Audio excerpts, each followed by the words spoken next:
I'm learning a lot, alhamdulillah, in the faculty of Qur'an at the Islamic University in Madina University.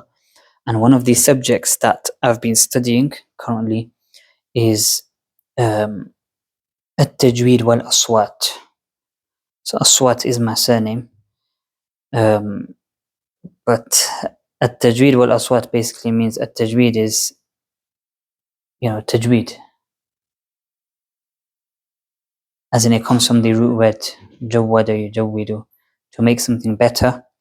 And then al-Aswat is al-ada, how to recite, tune, style, and the rest of it. And I have a top teacher who was previously the Amid of the Kulliyah, so the Dean of the faculty, al-Sheikh al-Shinqiti. And alhamdulillah, with him as my teacher and him teaching us, he's actually teaching us this book,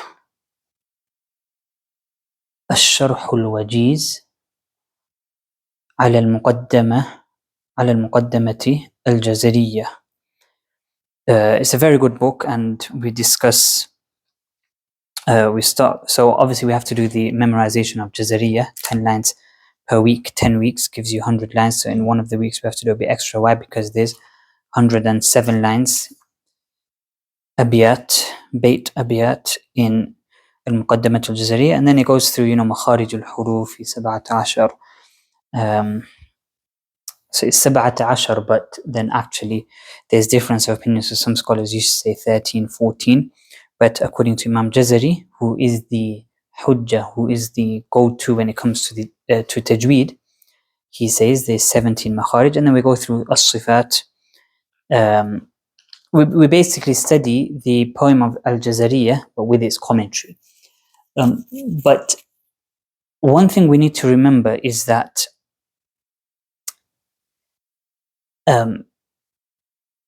the Qur'an was revealed to the Prophet ﷺ through the angel Jibreel ﷺ, and they used to recite to one another. So that's where the asl, that's the foundation. That's where everything comes from. It's not the tajweed rules came out first and then we start reciting the Qur'an and we follow the tajweed rules. No, it's the recitation came first, and then based on that recitation, the rules of tajweed were formed. So it's the other way around. So that's what we always need to remember.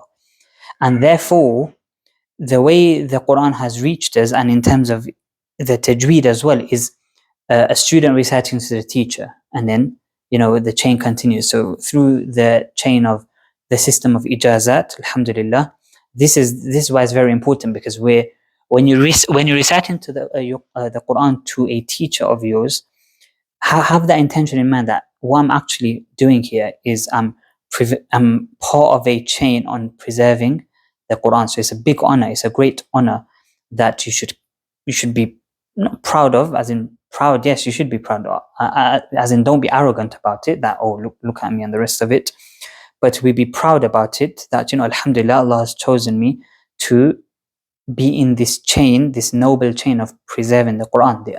The chain is full of Ahlul Qur'an. Nobody starts reciting the Qur'an to their teacher if they don't have some sort of love for it, especially when it comes to the ijazat level. Obviously hifdh and the rest of it, when you're small, you're forced, or whatever, your parents force you and whatever that is. But at a later age, you're doing it from your own accord. So alhamdulillah, this is a great ni'mah, and we're preserving the Qur'an.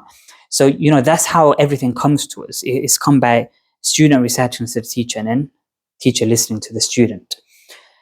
So there's a lot of issues.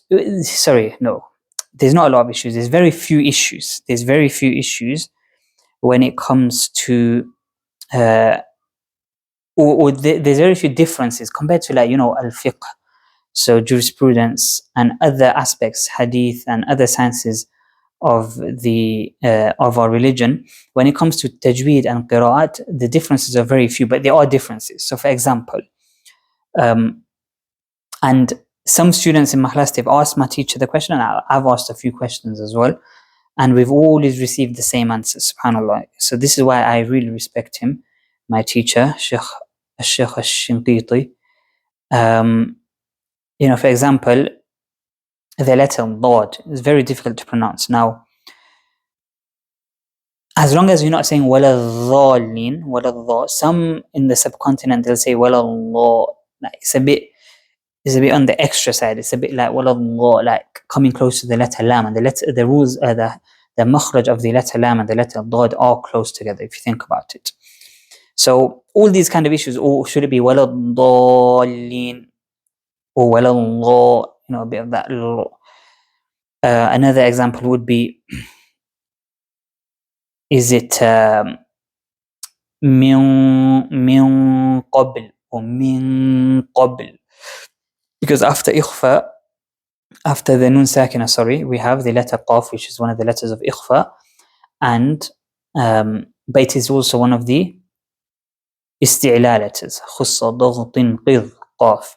So does the ikhfa, does the nun follow that, the heaviness, or does it stay light? So do we say min? Now we say in kanat. Do we say min qablu or min qablu?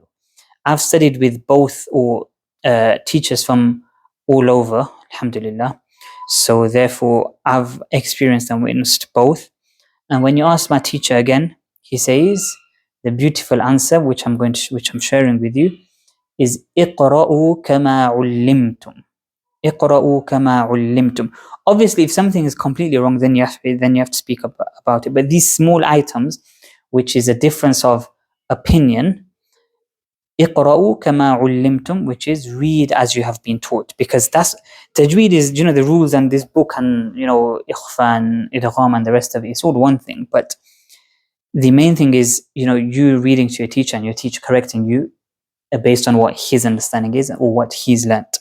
So اقرأوا كما علمتم, that's the message for today. There's no need for the qurra or the muqri'un to start debating how people have debates in aqidah, fiqh and the rest of it. There's no need for these debates, because in tajweed everything is sent down as one has been taught.